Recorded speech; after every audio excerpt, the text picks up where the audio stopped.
यो चाहिँ Benelli 180S हो। यसमा चाहिँ पिकअप मिसिङ पिकअप मिसिङको प्रब्लम भइरहेको थियो होइन।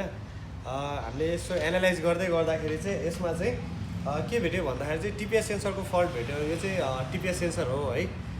यसले चाहिँ के काम गर्छ भनेको चाहिँ थ्रोटलको रेस्पोन्सलाई चाहिँ यसले चाहिँ डिटेक्ट गर्छ अनि त्यो अनुसारले चाहिँ यसले चाहिँ इस्युलाई चाहिँ मेसेज गर्छ त्यो अनुसारले। अनि इस्युले त्यो अनुसारले चाहिँ फेरि थ्रोटलको चाहिँ यदि भल्भ चाहिँ खुलेको छ भन्ने कुरा चाहिँ इस्युले चाहिँ जानकारी दिएपछि त्यो अनुसारको एयर फिल्ड मिक्सर बन्ने हो।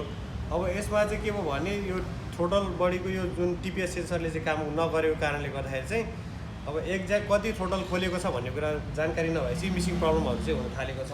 त्यही भएर मैले यसमा चाहिँ यो फेरेको छु होइन टिपिएस सेन्सर। अनि यसलाई चाहिँ बनाउन मिल्दैन, यो सेन्सरहरूलाई चाहिँ कुनै पनि सेन्सरलाई चाहिँ बनाउन मिल्दैन, त्यसलाई चाहिँ रिप्लेस नै गर्नुपर्ने हुन्छ। अहिले चाहिँ बाइकको कन्डिसन चाहिँ यस्तो छ है त।